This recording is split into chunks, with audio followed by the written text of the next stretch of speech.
கற்காத்தக்குடி கிராமத்து மக்களுக்கு வணக்கத்தை முதலில் தெரிவித்துக் கொள்கிறேன். அன்பார்ந்த மக்களே, நேற்றைய தினம் லோயலா இக்னைசியஸ் குரூப் வாட்ஸ்அப்பில் ஒரு 4 டாக்குமெண்ட்ஸ் உங்களுக்கு போட்டிருப்பேன். அதை நீங்கள் பாருங்கள்.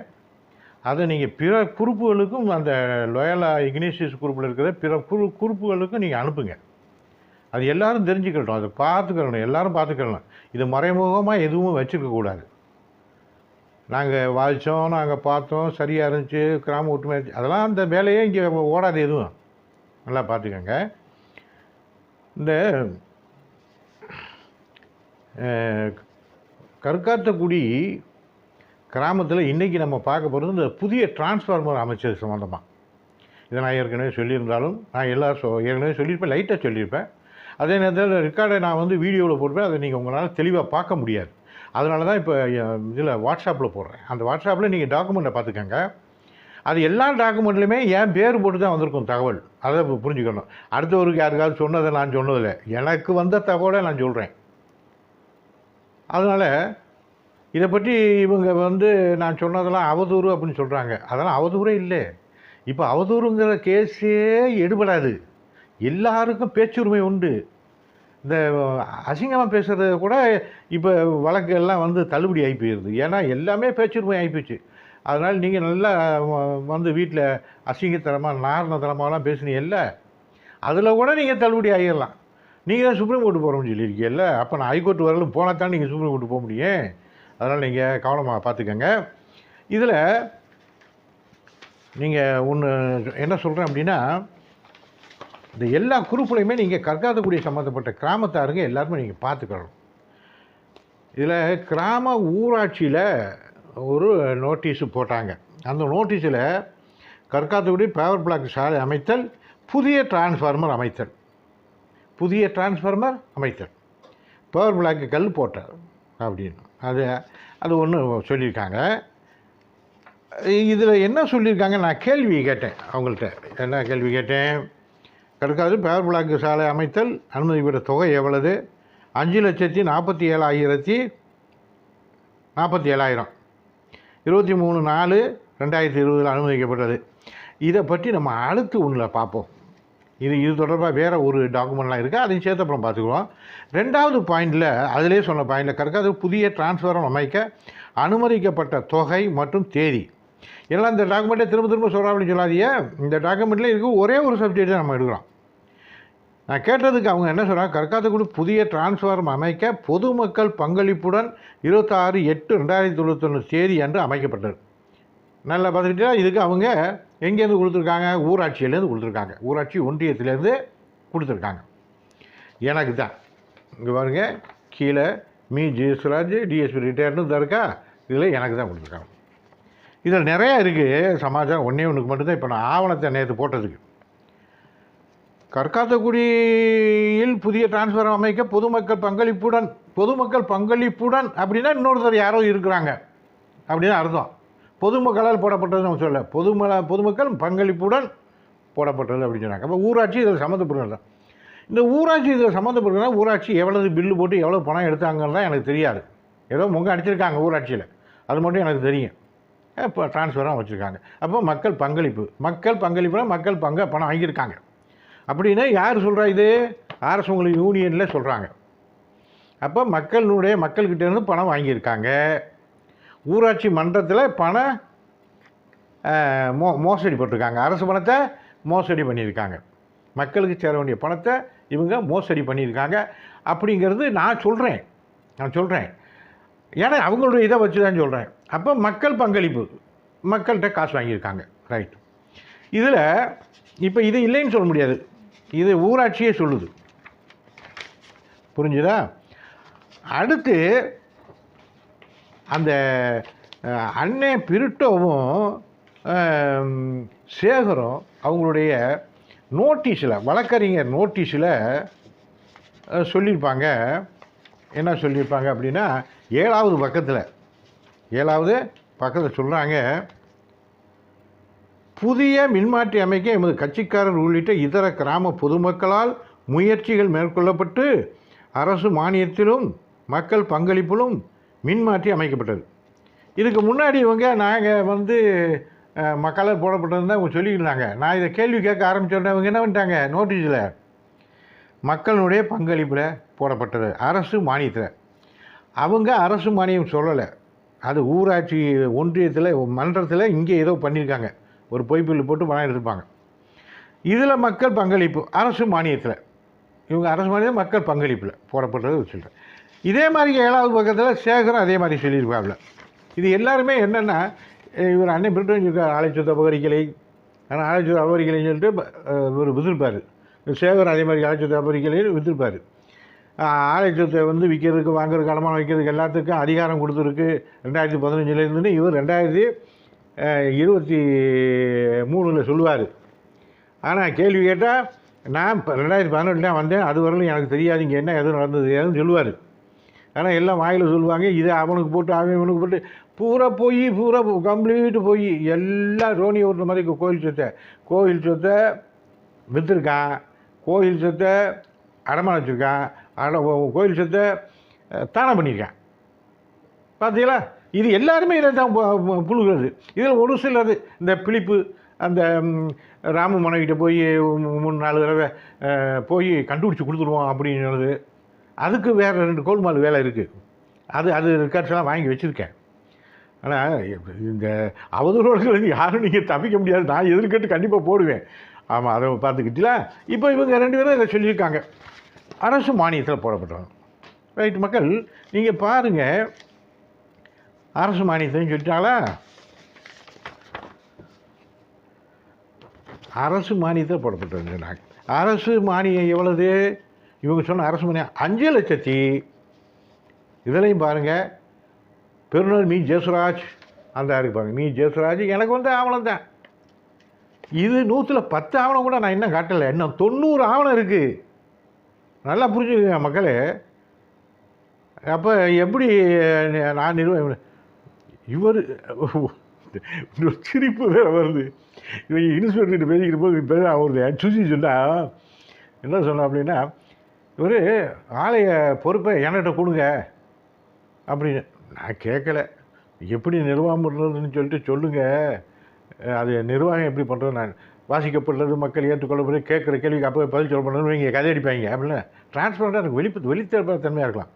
அதுக்காக நீ கை காசு செலவு பண்ணி போய் ஒரு இடத்த ஒழிஞ்சு வேண்டாம், செலவு கணக்கு அடிக்கலாம். ஆனால் இது ஒரு சேவை தானே, ஆலயத்தில் ஒருத்தர் இருக்கிறாருன்னா சேவை தான்.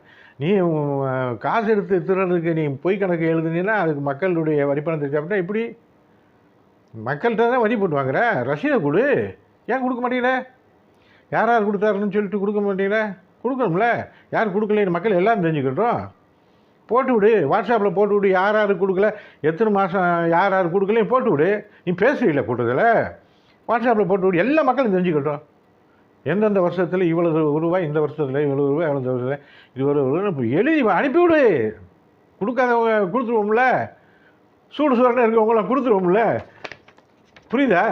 அப்போ இதில் பாருங்கள் என்ன சொல்லியிருக்கு, மின்மாற்றி அமைக்கிறதுக்கு கவர்மெண்ட்டு 5,90,370 ரூபா, 5,90,370 ரூபா அரசாங்கம் செலவு பண்ணி போட்டிருக்காங்க. சரி, இப்போ இது மானியத்தில் இப்போ இது அரசு கொடுத்துருக்கு. ஏன்னா அண்ணன் பிரிட்டோவும் சேதம் சொன்ன மாதிரிக்கு அரசு மானியத்தில் மானியம் எவ்வளோ 5,90,000 6 லட்சம்னு வச்சுக்கோங்களேன், 6 லட்சம் அரசு கொடுத்துருக்கு, மானியம் கொடுத்துருக்கு. அப்போ நீங்கள் இப்போ பணம் போட்டுப்பீங்கள, மானியம் இதே மாதிரிக்கு 6 லட்ச ரூபா நீங்கள் போட்டுக்கணும்ல, மக்கள்கிட்ட கலெக்ட் பண்ணியிருக்கணும்ல, மானியத்தில் தானே போடுறீங்க. இப்போ பணம் கலெக்ட் பண்ணியிருக்கேன்னு நீங்கள் சொல்லியிருக்கீங்க, இப்போ அரசாங்கம் இருக்குது. அடுத்து பாருங்கள் மக்கள், அதே அரசு மானியம் அரசு கொடுத்து பணம் போட்டதா அல்லது கிராம மக்களுடைய பங்களிப்பு இருக்கா அப்படின்னு கேட்டதுக்கு இது லோயலா குரூப்பில் இருக்குது. பாருங்கள், லோயலா இக்னேசியஸ் குரூப்பில் அது இருக்குது. அதில் பாருங்கள், ஆரசுமலம் ஊராட்சி ஒன்றியத்துக்கு உட்பட்ட கற்காதூர் கிராமத்தில் கடந்த 26/8/2022 இம்ப்ரூவ்மெண்ட் ஒர்க்கு திட்டத்தின் கீழ் புதிய மின்மாற்றி நிறுவப்பட்டது. இந்த புதிய மின்மாற்றி தமிழ்நாடு மின் உற்பத்தி மற்றும் பகிர்மான கழகத்தின் நிதியின் கீழ் நிறுவப்பட்டது. இதில் கற்காத்தக்குடி கிராம பொதுமக்களின் பங்களிப்பு ஏதும் இல்லை என்ற தகவலானது பணிவுடன் தெரிவித்துக் கொள்ளப்படுகிறது. யாருக்கு கொடுத்துருக்காங்க? எனக்கு கொடுத்துருக்காங்க. தகவல் உரிமை சட்டப்பிரகாரம் எனக்கு கொடுத்துருக்காங்க. இதுவும் நான் அதில் வெளியிட்டிருக்கேன். அப்போ பங்களிப்பு எதுவுமே இல்லை. புரிஞ்சுதா? இப்போ இதில் யார் ஊராட்சி மன்றத்தில் சொன்னதும் தப்பு, அண்ணன் பிரிட்ட சொன்னதும் தப்பு, சேகர் சொன்னதும் தப்பு. எப்படி முகாம் போட்டிருக்காங்க பாருங்கள். புரிஞ்சுக்கிட்டீங்களா? மக்கள் நீங்கள் இது சம்மந்தமாக நல்லா கொள்ளையடிச்சிருக்காங்க. ஊராட்சி மன்றத்தில் ஒதுக்கப்பட்ட பணத்துகளை வேலையே செய்யாமல் சுமார் கோடிக்கணக்கில் கொள்ளையடிச்சிருக்காங்க. கோடிக்கணக்கில் எல்லாம் ரெக்கார்டு வச்சுருக்காங்க.